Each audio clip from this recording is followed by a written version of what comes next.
Hey there, everybody. Thanks so much for joining us for We Should Talk About It. I'm Myra Ansari with Dr. Stephen Taylor from UofL Peace Hospital. So good to see you. It's been a while. It has been a while. All right. So today we're talking about something that I think many of us are in this boat right now. I know I am. You are as well. Don G in our newsroom was talking about this too recently, how to deal with caring for your aging family members, your parents, or anyone that you are close to in your life. Maybe the roles are now reversed and you're having to step in and to take that role. And sometimes it's mentally draining because folks are in a tough position in life. Well, absolutely. And it is a very psychologically difficult thing for us to deal with. You know, we were talking, you and I, just before we came on the air, about how roles change and how we as the children sort of take on the position of being the parent, and how mom and dad, or mom or just dad, take on the role of being, in a sense, the kid again, and that we are given the task of being in charge of their care. But sometimes that's not been talked through, or it's not a spoken or written down thing.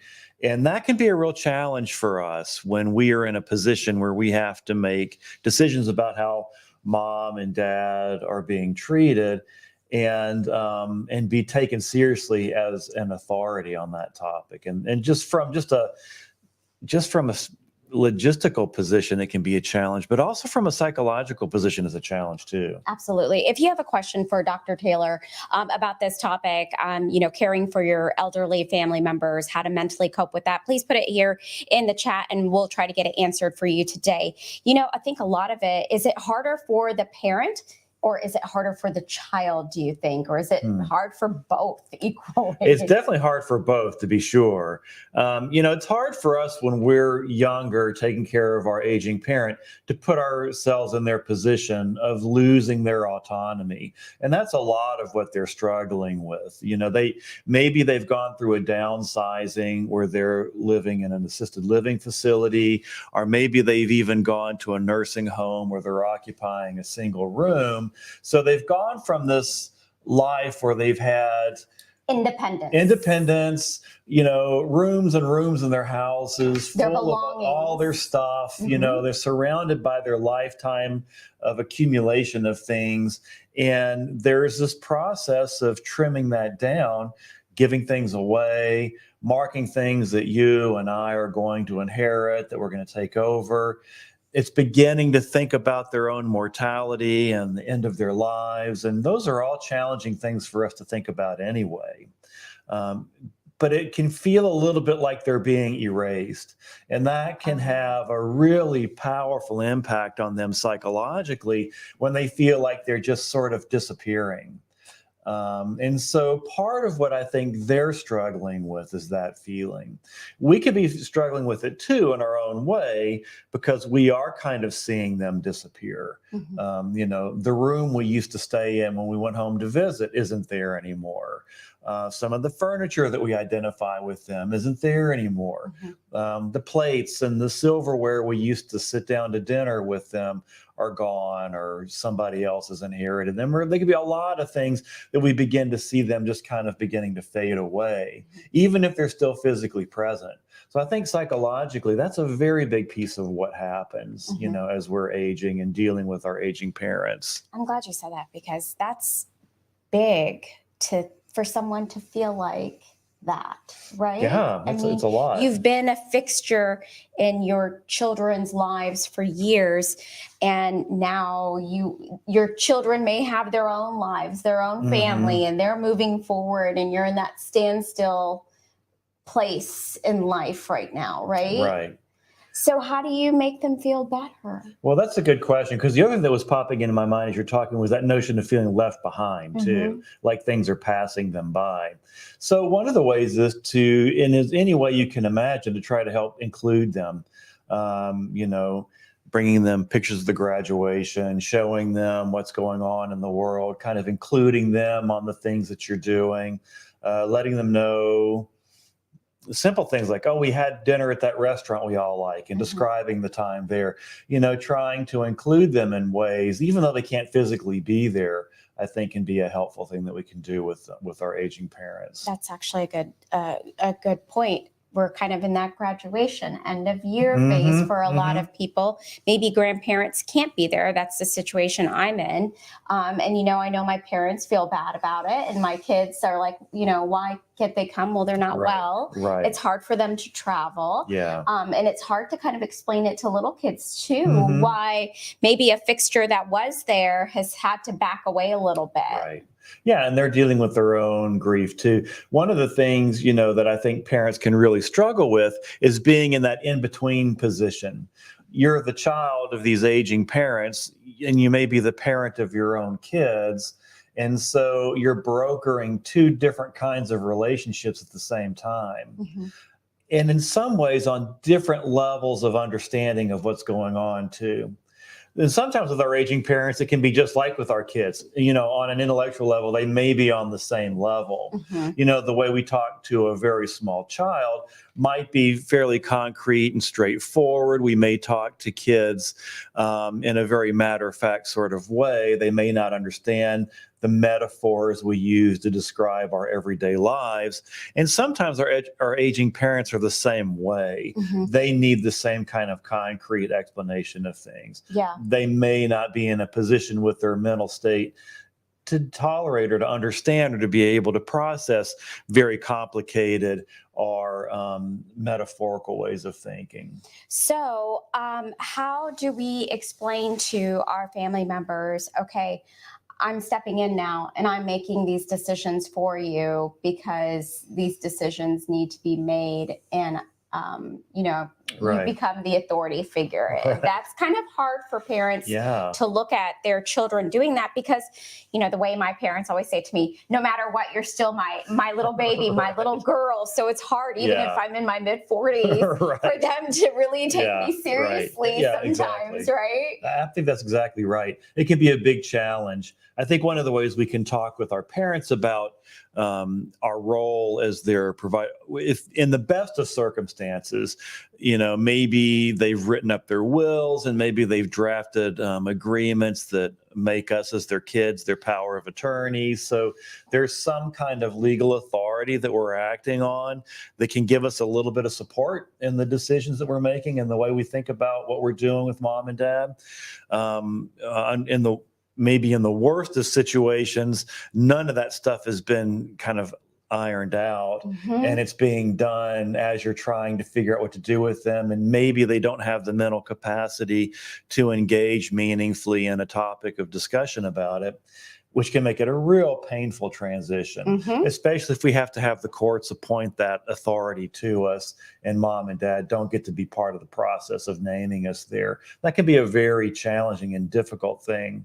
And I think the main thing is for us to just be mindful of how emotional and powerful it can be for us, and to give ourselves, kind of like in recovery, be kind to ourselves and have time to take care of ourselves and make sure we're getting what we need in that process, because it can be very emotionally challenging. Absolutely. And it can also feel like emotionally frustrating.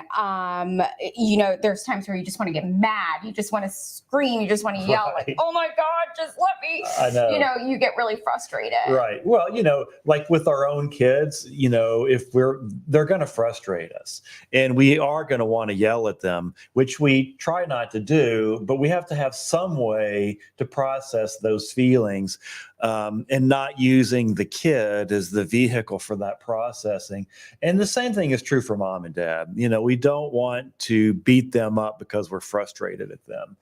And they are going to frustrate us. Absolutely. It's frustrating for them. It's frustrating for us too. I think if we can be mindful of what it's like to be in their shoes, that helps us.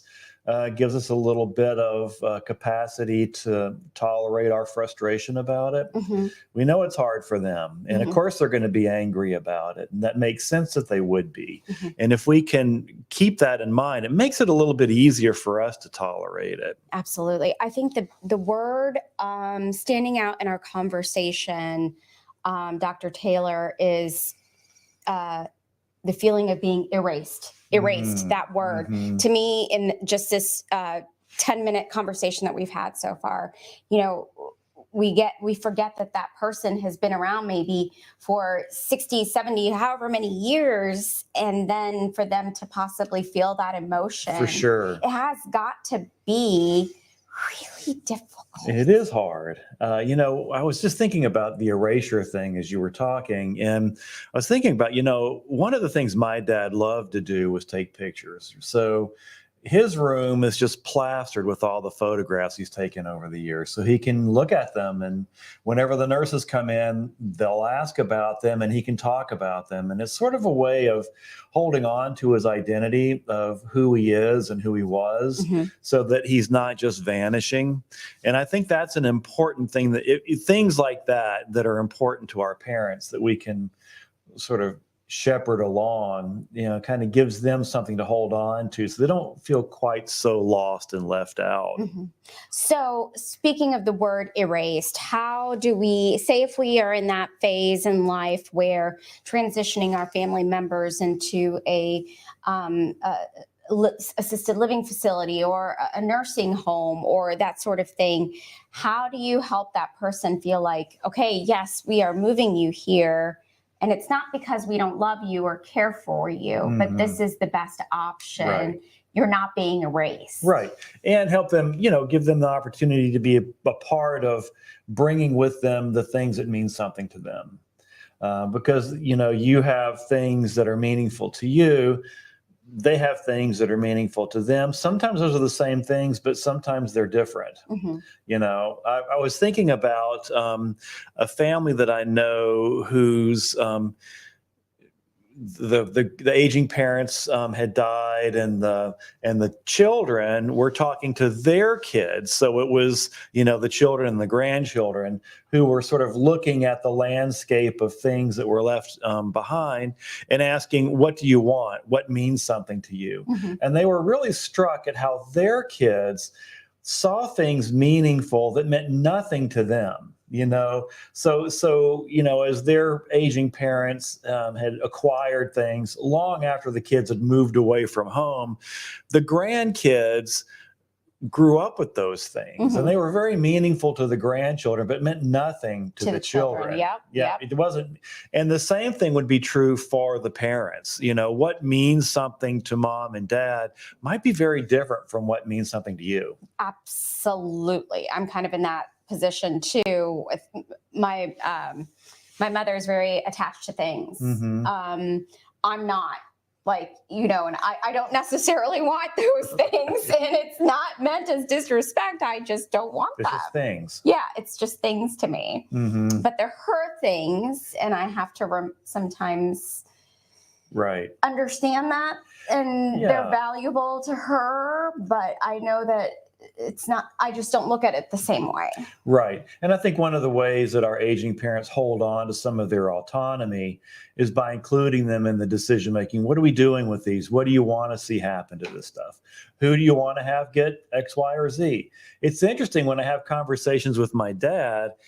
Most of his things are in storage, or we have in storage in our basement or whatever.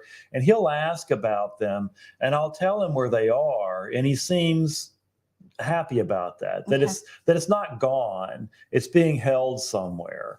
Or he's got a bunch of photographs that he doesn't have in his room, and he'll ask about them, and I'll say, oh, we got them at our house, they're in storage, they're the photo albums are with all the other photo albums at our place. And that seems to kind of satisfy him, calm him down a bit. Even though he's not looking at them, he knows where they are. And I think there's something important psychologically about the fact that somebody's holding them for them. So like mom and dad, maybe there's like that one dresser they want to have in their room. So that's there. Maybe there's some other furniture that you've got in storage that they don't see, and they may ask about it. And you may say, oh, well, I've got that in that storage unit or whatever. And they can be kind of comforted by that because they know you're watching it. You haven't gotten rid of it. How do you deal with the emotion of guilt? Does guilt come into play with some of this? I feel guilty that you're feeling this way, or I feel guilty that I'm having to make this really tough decision and you don't like it. Right. Yeah. I mean, of course, feeling guilty is what most of us human beings struggle with anyway. Mm-hmm. And so dealing with aging parents, that's another way we might feel that. Because, you do see them losing their independence, and you're part of the decision tree and in dealing with that. You're making some decisions with them and for them that does take away some of their independence, and we will feel guilty about that. And that's a normal feeling. I guess the first thing I would say is it's normal to feel that way. And secondly, I would say don't be mean to yourself because you feel that way. It's a normal part of what we have to deal with. Mm-hmm. It's kind of, just the circle of life, Yeah, I mean, it can sound kind of trivial for us to say that, but it's true. Yeah. It is true. And it's kind of hard because I don't know if any of you feel like this, but, if you're so busy taking care of your kids, your children, just the emotional, if you feel like, I don't know if anyone out there feels this way. For me, culturally, where my family originally came from, the concept of a nursing home assisted living facility is a big, how could you do that? How could you think about that? That is just it's very hard to, I think that, okay, we're in a space where that is a norm, Mm-hmm. and, I don't have the means for you to move in with me. I don't have the, as one of my close friends, her favorite word that I've adopted is bandwidth. I don't have the bandwidth to take care of you, my family, my job, everything. I don't know how to do it all. Yeah. I think it's a very interesting, I think there are cultural pockets throughout our country Mm-hmm. where we will see folks very open to the idea of nursing homes. It's just part of the fabric of their culture. And there are pockets of culture in our country and in many other countries where the idea of putting a family member in a nursing home just feels like an aberration. Oh, it's like the ultimate betrayal. Yes, the worst thing you could do. The worst thing you could do, yeah. And I think that there's pros and cons on both sides of that, to be sure. I mean, it's a wonderful thing if we have space and the bandwidth to have our family members in our home to care for them.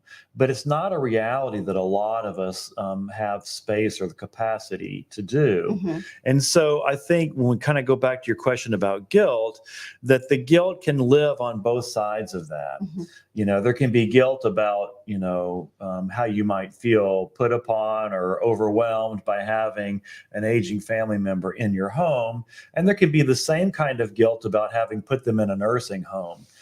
Because you don't have the bandwidth to take care of them at home. Mm-hmm. And so I think that guilt can be something that affects both sides of that. Mm-hmm.